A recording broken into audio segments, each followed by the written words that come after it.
Hey everybody, before I get started, I just want to mention a couple of ways that you can engage with me on a more personal level. I have a few avenues set up and I keep focusing on one, and I figured why don't I make a short little video talking about all of them real quick before we get into these episodes. So first thing, Patreon. There's a link in the episode description and every episode description to the Patreon, as well as a video on the feed called Major Announcement that has all the details of what each tier offers and how much they cost. I implore you to check that out. I offer a lot of cool shit for my patrons. Second thing, the Discord channel. There's also a Discord link in the episode description and in every episode description. I have multiple channels set up there for each show that I'm covering, and it's a great way to just engage with me. I have a channel set up for MMA talk as well. I'm a big MMA fan, so if you're an MMA fan, you can check that out as well. There's a link to the Discord in the episode description. And then lastly, the Facebook and Twitter. Social media. Follow me on there.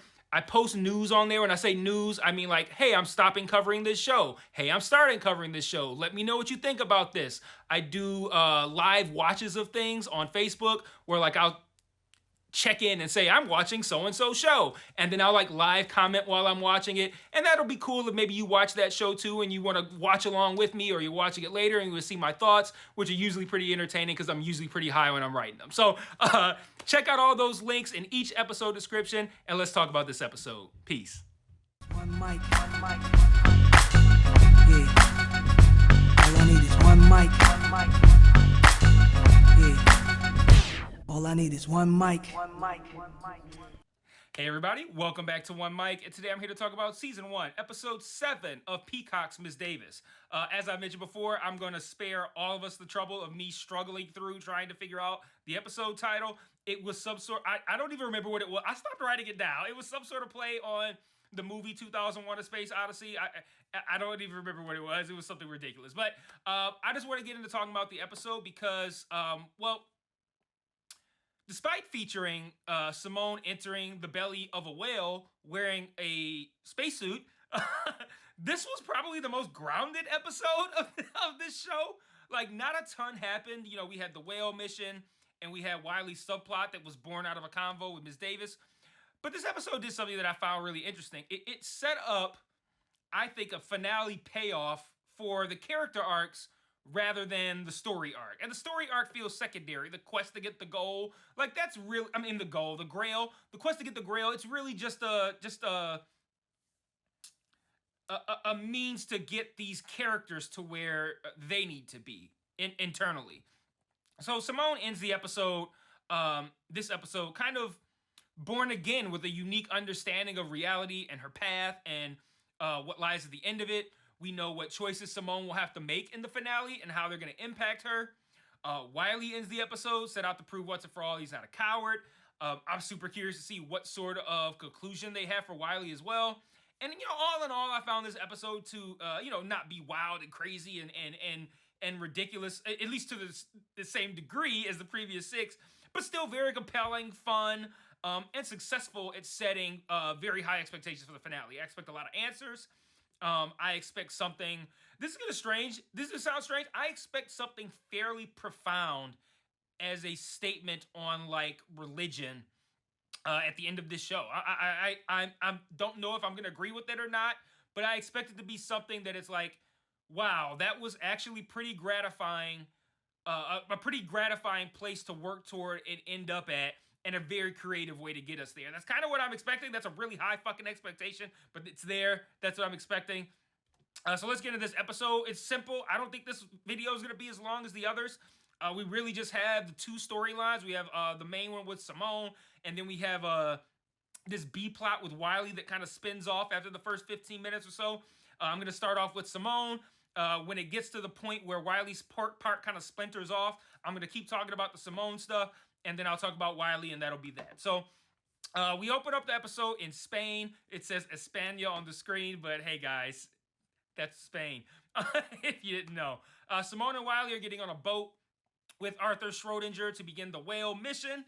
The crew is concerned about the mission because apparently, ever since the whale was fed the Holy Grail, it's been acting crazy, and it has destroyed 12 ships. I love how he says 1, 12, like from 1 to 12.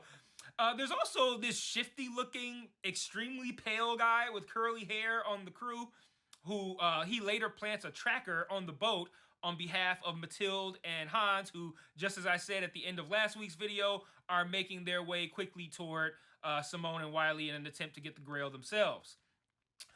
Simone pulls Wiley to the side to have a talk before they get on the boat, but she ends up handcuffing him to a bench and tells him that he can't come on the trip because she doesn't want him doing something reckless and sacrificing himself, putting himself in harm's way to prove to everybody for the umpteenth time this season that he is not a coward, which is exactly what he appears to have began to do by the end of the episode. But Celeste arrives, and her, Simone, Schrodinger, and this crew leave out on the boat, and this is the point where I'm going to continue with Simone's story, and we'll pick up on Wiley's in a little bit. So Simone lays out the plan for retrieving the Grail out of the whale. I'm not going to go over it here. Lots and lots of little intricate pieces that everything seems to have been accounted for, a lot of possibilities, but it's mostly irrelevant anyway. Like, even while listening to all the aspects of this plan, like the tranquilizer and this underground speaker and this vomit-inducing chemical, this crazy plan, the whole crazy sounding plan,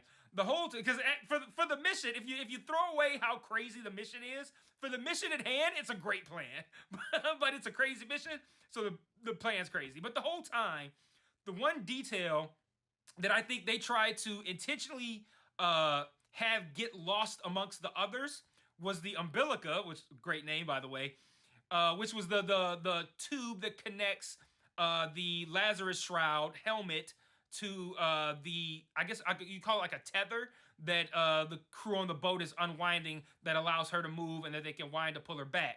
And it has a newly fitted attachment at the back, which, if you recall, this is the same item and attachment that caused her dad to die when he accidentally knocked it loose during his trick, which caused him to be consumed by acid. So, of course, I'm noting the parallel of how it's important to Simone that thing be functional to prevent her from getting devoured by acid as well. And that is probably the part of the instruction that's gonna fail. So, like, even in this list of all of these different instructions, I latched on to the one about the importance of if the thing becomes detached, how you gotta do it. So, like, it only comes apart if you take it off on purpose. And if you've watched more than like 3 television shows or movies, you go, oh, okay, at some point she's gonna take it off on purpose. And there you go. I love when that happens, actually, and I feel like this is the kind of show that knows its viewers are gonna expect certain things.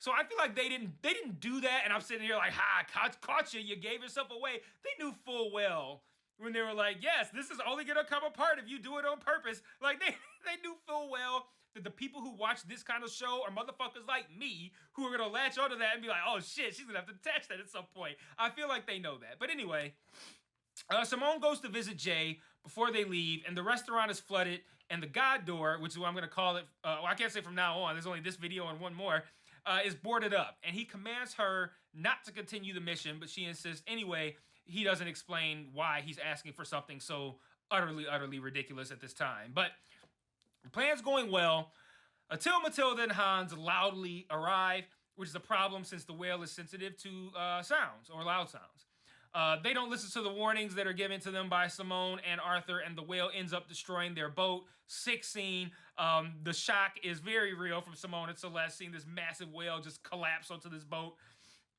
Simone and Schrodinger, though, do later end up retrieving Mathilde from the wreckage. And so Schrodinger tells Celeste to try to connect with Simone, and she starts to try to do this by helping with, like, the prep for Simone's mission. But she blows it when she starts to tell Simone she doesn't want her to die, but says she doesn't want her to die because then she won't find out where the father, Monty, is. So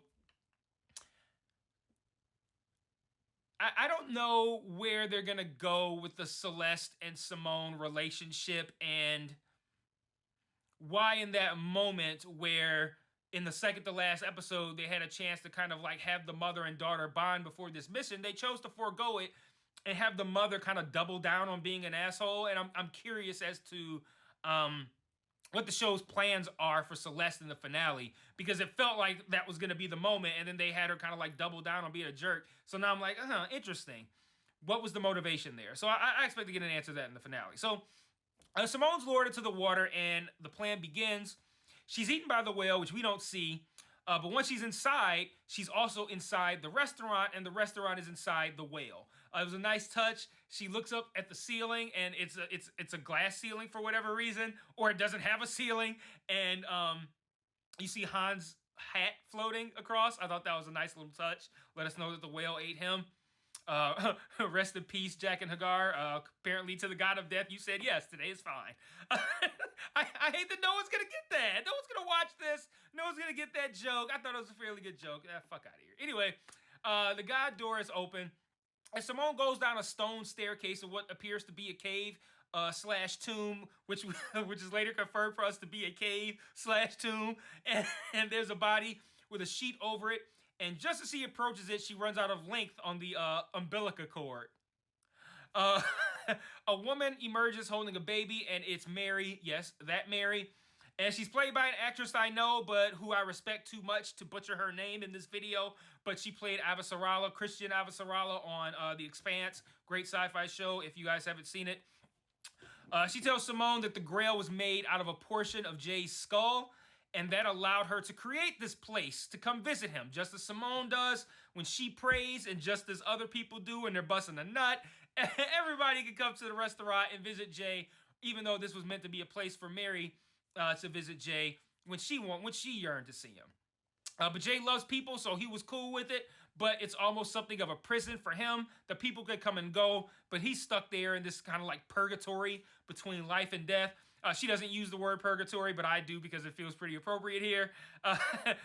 She says he knows no peace, and that that was her fault for selfishly creating this place, and she wants the Grail destroyed because if the only piece of him that's left on Earth is destroyed, it's tethering him to that place, so that will make it so that he can be free. But that also means that she being Simone, will no longer be able to come see him there anymore as well.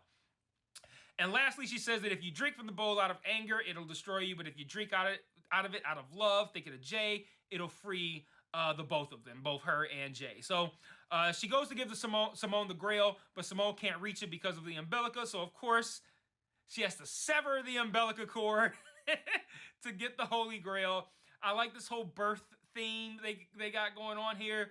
You have the cave that Jesus emerged from after the crucifixion, where he was reborn. You have the severing of something meant to represent an umbilical cord so that Simone can be reborn with a new mission and a new understanding of her goal and her place within this, not just this mission or this whole world, but this family of Jesus, Mary, and not Joseph.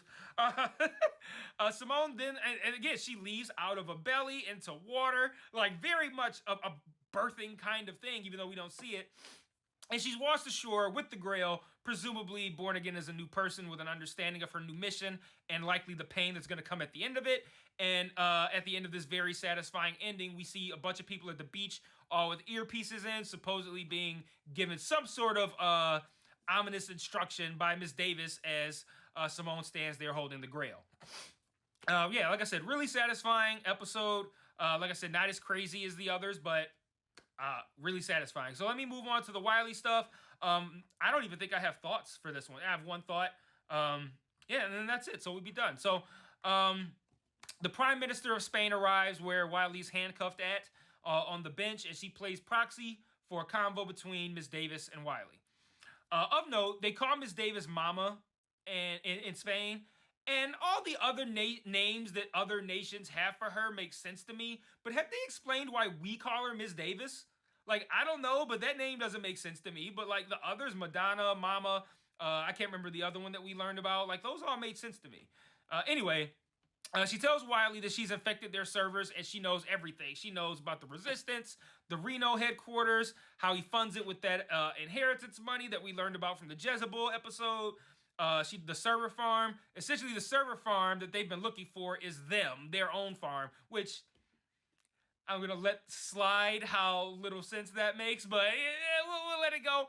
And this show has that kind of wiggle room on that because it's never even pretended to be a show rooted in reality. Like, it's always kind of told the line between real and surreal and like what the fuck's going on here.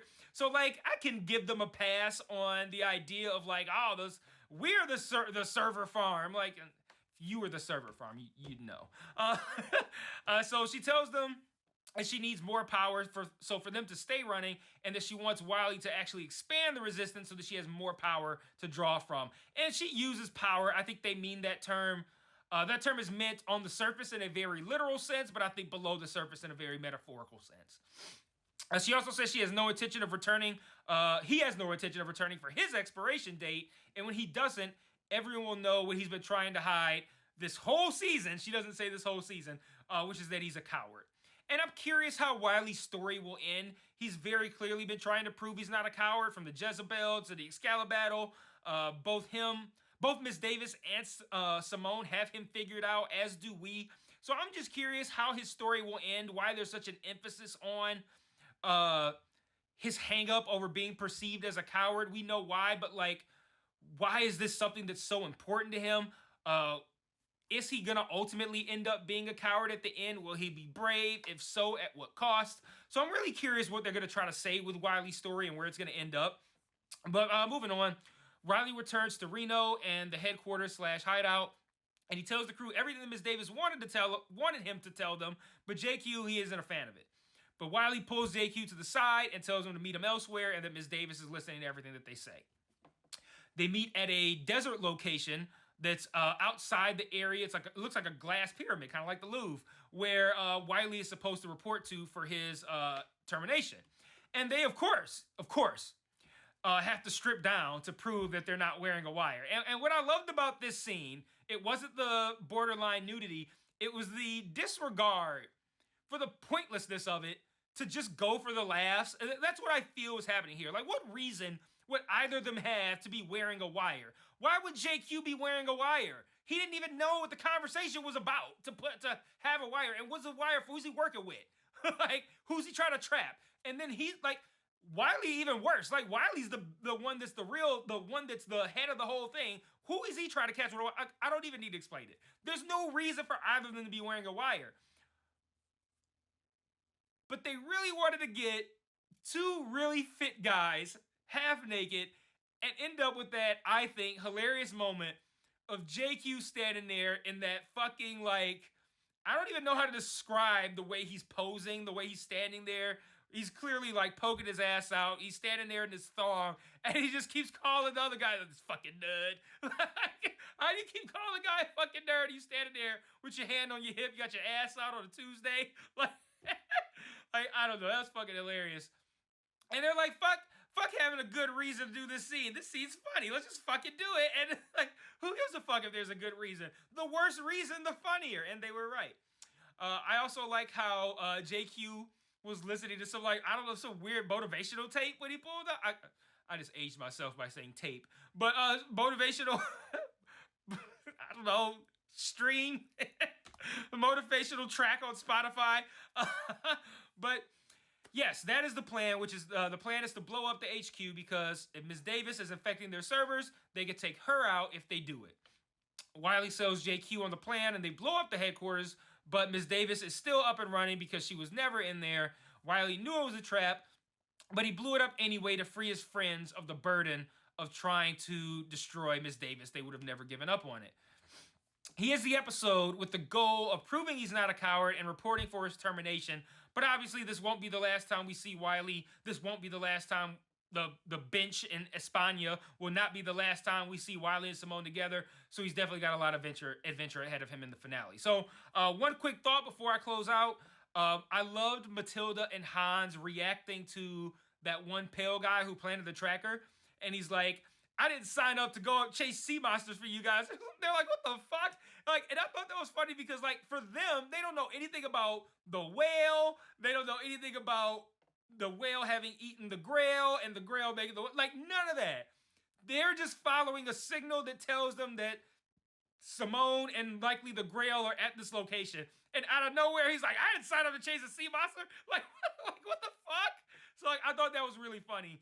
The idea that out of context, that had to have been a wild fucking thing to hear. So, again, still loving this show. I really like what it's been doing, what it's been trying to do.